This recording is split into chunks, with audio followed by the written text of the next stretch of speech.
بے حسی جو ہے یہ ایسی چیز ہے کہ انسان حاضر ہونے کے بعد بھی غیر حاضر ہوتا ہے۔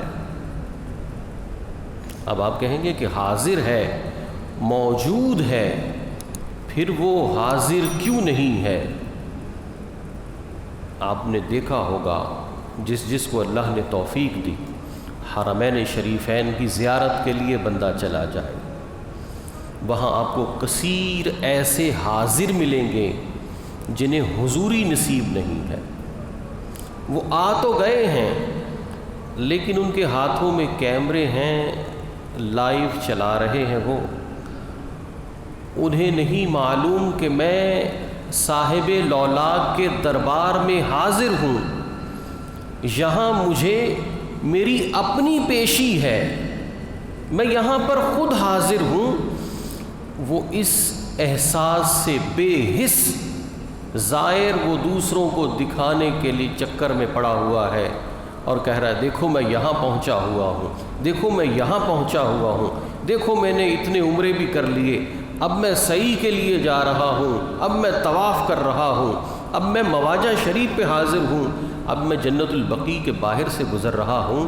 وہ زائر بذات خود ایک نشریاتی ادارہ بنا ہوا ہے اور وہ وہاں پر ایسا بے حس حاضر ہے کہ جسے حضوری نصیب نہیں ہے۔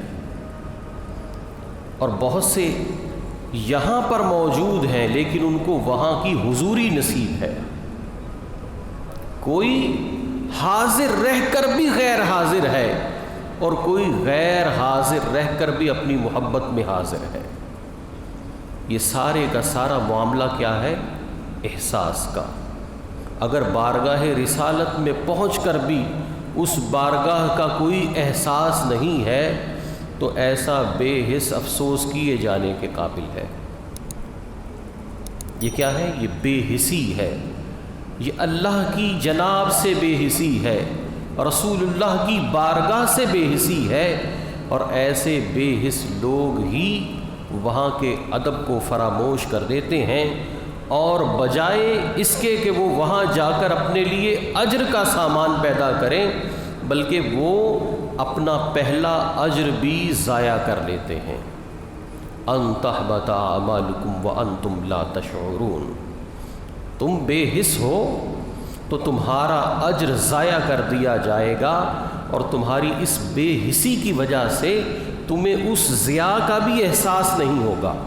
یہ قرآن فرما رہا ہے کہ جب تم احساس نہیں کرو گے تو تمہارا اجر بھی اس طرح سے ضائع ہوگا کہ تمہیں بھی احساس نہیں ہوگا، تمہیں محسوس بھی نہیں ہوگا۔ تو یہ اللہ اور اس کے رسول صلی اللہ علیہ وسلم کی بارگاہ کا احساس ہے۔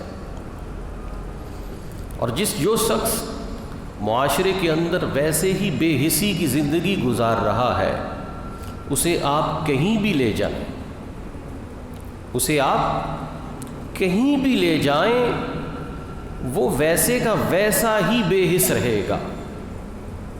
جو یہاں توتلا ہے وہ مکے میں بھی توتلا ہی ہوگا، جو یہاں بے حس ہے وہ وہاں جا کر بھی بے حس ہی رہے گا، اور جس کو یہاں احساس ہے اس کا احساس وہاں جا کر کئی گنا بڑھ جائے گا۔ اور معاملہ ہی سارا عبادات کے اندر احساس کی بیداری کا ہے۔ اللہ کو ہمارے رکوع کی، ہمارے سجود کی، ہمارے قیام کی، ہمارے حمد و ثنا کرنے کی قطعاً کوئی حاجت نہیں ہے۔ اللہ ہمارے اندر کے احساس کو بیدار کرنا چاہتا ہے۔